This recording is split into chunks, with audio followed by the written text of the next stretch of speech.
Good afternoon, Dr. Naik. My name's Izzy Westbury. I'm the secretary here at the Oxford Union. I have a very short question to ask. You talk about the hijab being something that serves to protect a woman. Surely it's extremely patronising and degrading to prevent a woman from making that decision for herself. How could you answer that? What's the question, sister? I said, in your speech, you talk about the hijab being something that serves to protect a woman.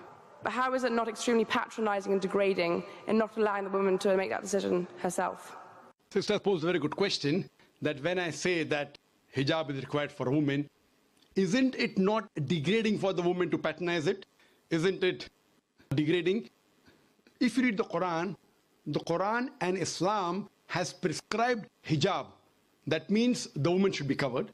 The only part that can be seen are the face and the hands up to the wrist. This is for the modesty.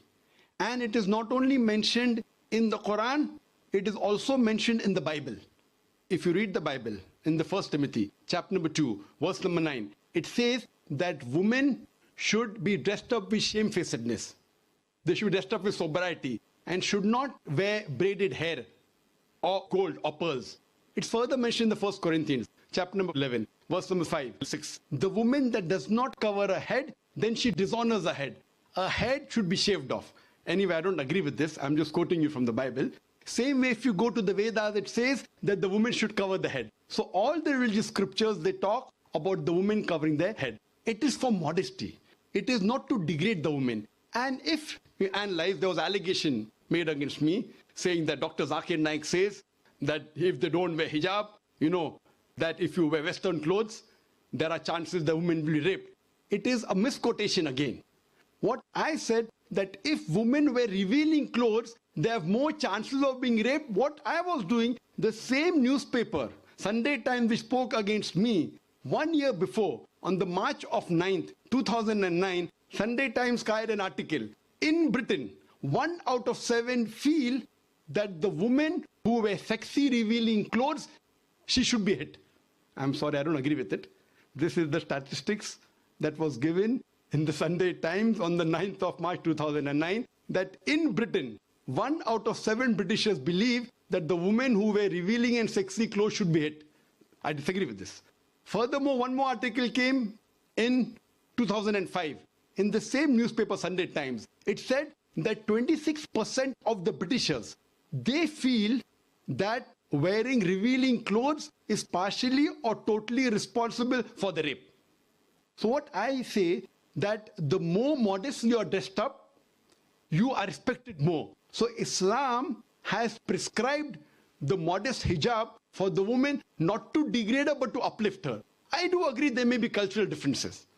Islam cannot force anyone to adopt it. There are cultural differences. For example, I'll give you an example. That some societies, what they feel, that even looking at a woman is immodest. Some societies feel looking is no problem, but touching a woman is immodest. Some of the societies feel shaking hand is no problem. Some societies feel kissing no problem. Some societies feel doing anything as long as both agree is no problem. Different societies and different cultures have got different rules and regulations. When I went to America, while I was giving a talk, one of the Americans told me, "You Eastern women, you're immodest." I was shocked. So I said, "Why do you call the Eastern woman immodest?" He told me, "You Eastern women, you expose your belly." So in America and Western country, exposing belly is immodesty. In India, exposing belly is not immodesty, wearing shorts is immodesty. So what I've realized, sister, there's different culture, there's different system. Islam cannot force anyone to adopt. It's clearly mentioned in the Quran in Surah Baqarah, chapter number 2, verse number 256, La ikraha fid din, there is no compulsion in religion. But if some women want to adopt the hijab because they feel modest and they feel respected, I feel no other woman should disagree. And when I've been to UK, I've seen hundreds and thousands of women who do cover their hair and who feel that they are uplifted because of this modesty. Hope that answers the question.